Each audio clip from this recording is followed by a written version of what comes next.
This was the year China's leader Xi Jinping doubled down on his efforts to eliminate a virus that most of the world had learned to live with.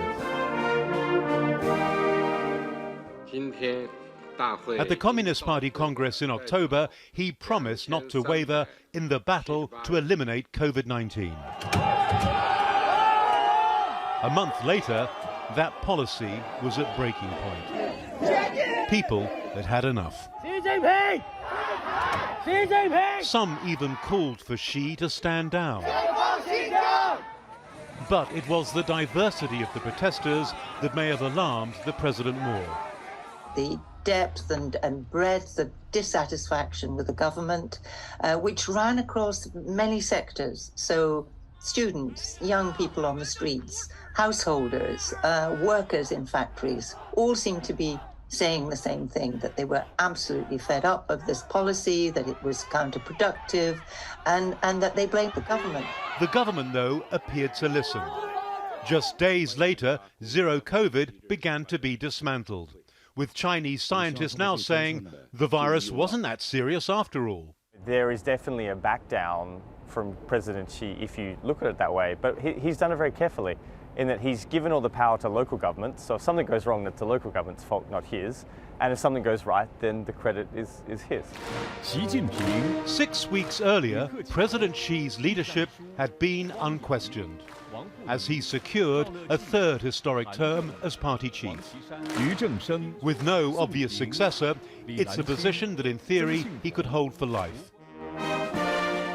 And while his leadership seemed secure, the protests, along with his relentless anti-corruption purge, have made him many enemies. I think what it has done is reveal the degree to which people are not buying into the idea that Xi Jinping is both wise and deeply loved by the people.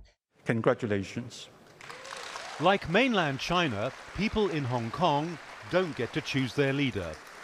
John Lee was selected by a committee to be the territory's next chief executive, in a contest in which he was the only candidate.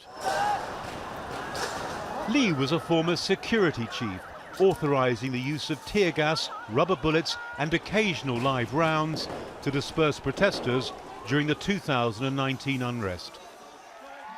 In contrast, there were local elections once more in the nearby democratic island of Taiwan. But they didn't go the president's way, forcing Tsai Ing-wen to resign as chairwoman of the governing party. The victors, the KMT, traditionally favour stronger economic ties with China. The mainland's economy, though, is no longer the global engine for growth it once was, mainly because of President Xi's zero-COVID strategy. Of particular concern, rising youth unemployment. We have, for example, in China's cities, a youth unemployment rate estimated at around 18 to 20%. We have people coming out of universities who are finding it difficult to get jobs. So that's urban middle-class discontent. At the other end of the spectrum, you have migrant workers whose factories were forced to close. It was a year when President Xi's frail predecessor, Hu Jintao, was mysteriously removed from the party congress. Speculation as to why continues. A month later, another former president, Jiang Zemin, died aged 96.